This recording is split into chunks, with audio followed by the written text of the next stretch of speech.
እስከ መቼ ነው እንደዚህ እየሮጥክ? የቤዛና የዶክተሩ ነገር እስኪፈታ ከምግብ በፊት ነው የሚዋጣው አላልኩም እንዴ? አቤት አቤት ሮማሪ፣ ዶክተሩ ራሱ እኮ እንዳንቺ እንደዚህ ሁኔታዬን አልሸመድደው።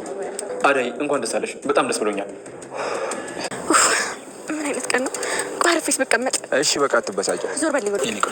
ቆያችሁ እኮ በሰላም ነው? ይገርማችኋል፣ ይሄ ወንድማችን በጣም ስለተደሰተ ፕሮግራም ካላዘጋጀው እያለ ምንድን ነው እሱ? ወይኔ ሰላም ጤና ይስጥልኝ ውድ አድማጭ ተመልካቾቼ፣ በዓለም ዙሪያ ያላችሁ ፍቅር ሰላም ለእናንተ ተመኘው። ለዚህ ቻናል በቅድሚያ አዲስ ከሆናችሁ ቻናሉን ሰብስክራይብ፣ ቪዲዮ ላይክ፣ ሸር በማድረግ ቤተሰብ ሁኑ። ሰራተኛዋ አደይ ድራማ አስገራሚና አስተማሪ ቁም ነገር ሀሳቦችን ለእናንተ ልናደርስ ወደናል።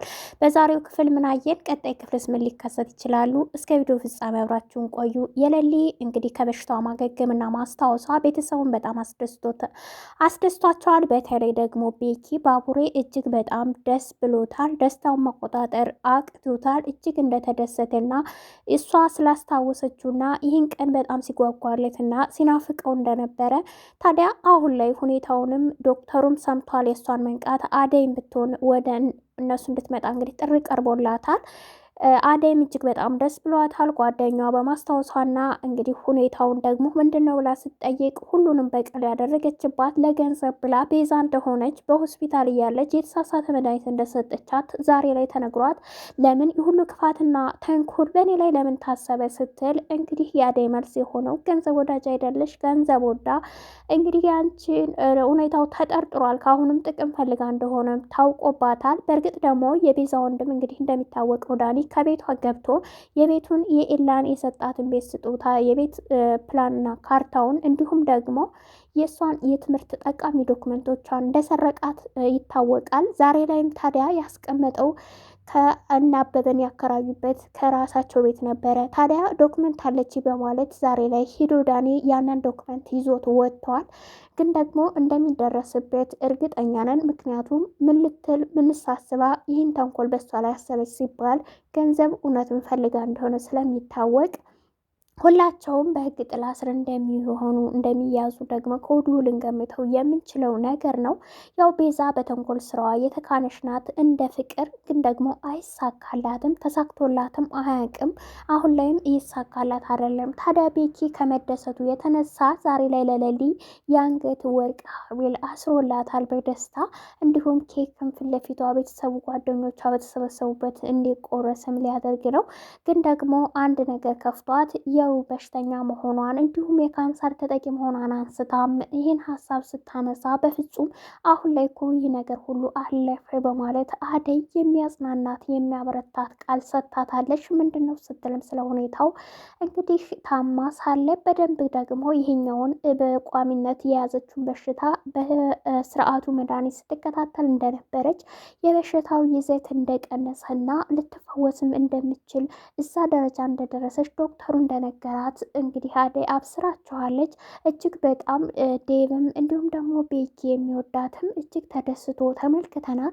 በዛ መሀል የቤኪ እናት ማዘሯን መታ ለልጇም ደስታን ገልጻ እንዲሁም ደግሞ ለሊንም እልል ስትል ፈጣሪዋን አመስግና አቅፋ ሰላም ስትላት ተመልክተናል። በሌላ በኩል የተመለከትነው ታዲያ ፍቅር ናት። ዛሬ ላይ ከዳኒ ጋር የተመካከረችውን ሀሳብ ይዛ ታይ እንኳን ቢላትም እሷ አንዱ በቀላሉ ሳያምነኛል ብላ ስላሰበች ወደ ዶክተሩ ቢሮ ሂዳለች። ዶክተሩ ግን ቀድሞ የሌሊን ማገገምና መዳኗን ሁሉን ነገር ማስታወሷን ስለሰማ እጅግ ደስ ብሎት በአደይም ደስታ እንኳን ደስ ያለሽ ብሎም ሲያበስራት ተመልክተናል። ታዲያ ዛሬ ላይ የተከሰተው ምንድን ነው? ይህ ሁሉ ያደረገችው በቤዛና እንዲሁም በዳኒ ጉዳይ የነገሩ ውስብስብ አድርጋ ግን ደግሞ ተግባርን የፈጸመችው አደይ ናት በማለት ለዶክተሩ ነገር ስታቃጥር እሱ ግን ሁኔታዎቹን በደንብ አዳመጣትና እማምንሽ ይመስልሻል ወይ ብርቄ ማላከች ሲልም ጠርቷታል። ማንም አላከኝ እኔ ራሴ በአይኔ በጆሮዬን የሰማዋት ስታወራ ስትል እልም ያለ ውሸት በትልቁ ዋሽተዋለች።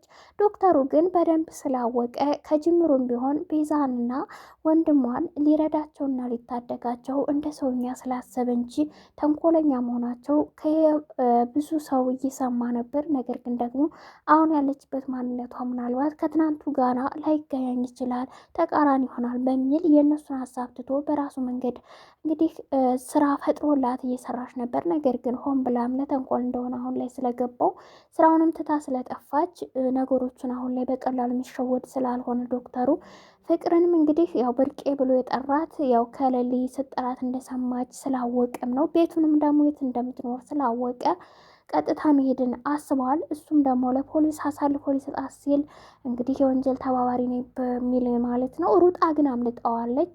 ወደ ቤትም ሄዶ ብርቄ የምትባል እዚህ ናት ወይ ብሎም ሲጠይቅ ሮማን ሳቋ አሸንፏት ነበር። ምክንያቱም ብርቄ ማናት የሚል ጥያቄ ከእናትየዋ ተነስቶ ስለነበር ብርቄ ማለት ደግሞ ፍቅር እንደሆነ ሲነገራት ምን ተፈጥሮ ነው ብላለች። ልጄ ናት ሰራተኛ ሳትሆን ስትልም እናቷ ከሆነች የሚያስከፋ ቃል ወይም ደግሞ እናቷ እንድታዝንና እንድትጨነቅ አልፈልግም፣ ምናልባት ከአቅም በላይ ከተጨነቀች ለእሷ ጥሩ አይመጣም በሚል በማሰብ ነገሮቹ ቀላል ናቸው፣ እኔ ቢሮ ስለመጣች ነው በማለት ነገሩን አስቀይሶ ቀላል ነገር አስመስሎ እኔውና እሷን ፈተዋለን በማለት ከዛ ቤት ወጥቷል ማለት ነው።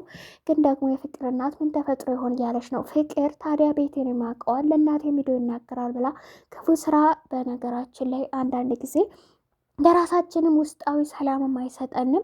ሂዳም ዳኒን በጣም ስትቆጣው ይህ ሁሉ የእናንተ ጦስ ነው፣ እንደ ያዳገኝ ውስጥ መሆናችሁን በደንብ ብታስረዳኝ እኮ እግሬንም አላነሳ አልሄድም ነበረ አለወራም ነበር በማለት ነገሩ እንደሚያቃጥርባት ስለ እናቷ እያሰበች እዛ ሂጅ ምን ይቀበሉኛል፣ በምን መልኩ ነው እናቴን ማስረዳት ማሳምናት የሚል ነገር አስጨንቋታል።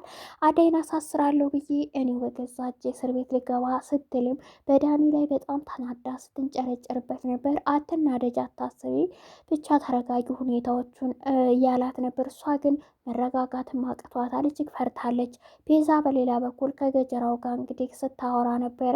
ለምንድን ነው እንዲጨካኝ ሆንከው በማለት እሱ ደግሞ ከዛ ጨለማ ክፍል አሁን ላይ እሷንም እንደገታ ለመደበቂያ ብላ ሄደችበት ቤት ታግታበታለች ማለት ነው።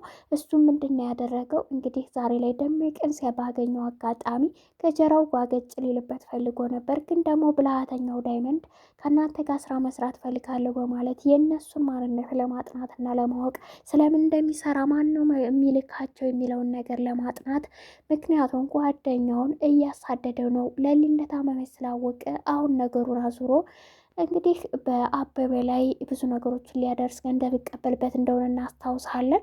አሁን ላይ የአበበ የአባቱ ነፍሰ ገዳዮች እሱን የሚፈልጉት ሰዎች በአካባቢው እንደሌሉ ርቅ ቦታ እንደሆኑ፣ ነገር ግን ደግሞ እሱ ገንዘብ ተከፍሎት እሱን አሳልፎ ሊሰጠው እንደፈለገው እየጠየቀው ነበረ። ዳይመንድ ሁሉን ነገር ሰምቶ እንግዲህ ችግር የለውም ብቻ አንተ ክፍያውን መላውን አዘጋጅ እንጂ እኔ ታፍታፍ ብዬ አፈላልጌ አመጣና በእጅ እሰጥሃለሁ እያለው ነው። ይህም ሁሉ ነገር ግን ሆን ብሎ እሱ ለማጣራት እንጂ አቤን አሳልፎ ሊሰጠው እንዳልሆነ ተረድተናል። አሁን ላይ አበበ እንዲረጋጋ ሊያግታ ያሰበው ገጀራው እንደሆነ ሰዎቹ በአካባቢ እንዳላሉ ሲነግረው የተወሰነ የተረጋጋ ህይወት ይኖራሉ እናስባለን። ገጀራውንም ቢሆን ዳይመንድ ዝም አይልም፣ አሳልፎ እንደሚሰጠው ከወዲሁ ልንገምተው የምንችል ነገር ነው። በዛ ላይ ታዲያ ይህን ነገር ሲነግራት ቤዛ ዳይመንድን በፍጹም አምነህ እንደ አይነት ጨዋታ እንዳትገባ፣ በኋላ ላይ ጦሱ ይተርፈሃል፣ እንዲሁ ቀላል ሰው እንዳይመስለ ስትል፣ በእርግጥ ገጀራው እሷ ሊሰማትም አልፈለገም። አንቺ ሴት ሆነሽ እኔም በዚህ ልክ ታናግሪኝም ልትመክሪኝም ልትቆጭኝም አይገባም ብሎ ጭራሹኑ እሷ ላይ ሲጮህባት አይተናል። እሷ ግን ተንኮል ስራዋን ስለምታውቅ ጠንቅቃ ነቅታለች። እሱ ግን ተንኮለኛም ቢሆን ስለ እነሱ ማንነት በደንብ መቀራረባቸውን ስላላወቀ አምኖታል። ደመቀን ቃል ግባልኝም ብሎት እገባልሃለሁ ብሎታል ማለት ነው። ታዲያ ዛሬ ላይ በሌላ በኩል የተመለከትነው የሮማንና የአሸናፊ ነገር ነው። ሮሚ ዛሬ ላይ አሸናፊን እየተንከባከበች ስለታመመ ምግብ እየሰጠችው እንዲሁም መድኃኒቱ ውሰድ በማለት መድኃኒቱን እንኳን ምግብ ሳልበላ በማለት ሲጠይቃት ከምግብ በፊት እንደሚወሰድ ነግረኛል እያለችው ነው። ታዲያ ይህን ትኩረት ሰጥታ ስለሱ ስትንከባከበው ከአንቺ በላይ አንቺ በላይ ማንም አልተንከባከበ፣ ይህን ዶክተሩ እንኳን ስለ እኔ በሽታ በደንብ ተረድቶ አልሸመደደውም፣ አንቺ እኮ በደንብ ሁሉን አወቅሽ እያላት ነው። ታዲያ ብርድ ልብስ ማምጥታ እንዳይበርደው ፎጣ መሳይ ለበስ እያደረገችው ነው። እሱ ይሄ እንክብካቤ ለሱ ሰርፕራይዝ ሆኖበታል። ሲያናግራት ስትሽኮረመምና ስራ አለብኝ ብላ ጥላው ስትሄድ እንጂ ሮማን ለሱ ይህን ያክል ተጨንቃ ስትንከባከበው ዛሬ አዲስ ሆኖበታል። ታዲያ አሁን ላይ ሮሚ ምን አስባ ይመስላችኋል?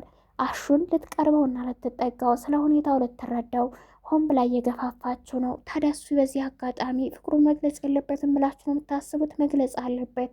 ያኔ ታዲያ ጥሩ መልስ ያገኛል ብለን ነው የምናስበው። በእርግጥ እሱ ስጋቱ እምቢ ምትለኝ እህትነቱን አጠዋለሁ በሚል ነው። ታዲያ በሌላ በኩል የተመለከትነው ዶክተሩ ዛሬ ላይ ተከታትሎ ወጥቷል። ፍቅርንና ዳኒን እያሳደደ ነው። ከቅርብ ርቀት አግኝቷቸዋል። ለፖሊስ ስልክ ደውሏል።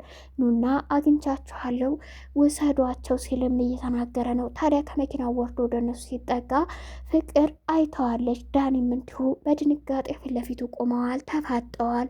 አድማጭ ተመልካች የእናንተን ሀሳብ አስተያየት በቀጣይ ክፍል ምን ሊከሰት ይችላል? ኮሜንት ግለጹልኝ። አዲስ ከሆናችሁ ሰብስክራይብ፣ ቪዲዮ ላይክ፣ ሸር በማድረግ ቤተሰብ ሁኑ። አመሰግናለሁ።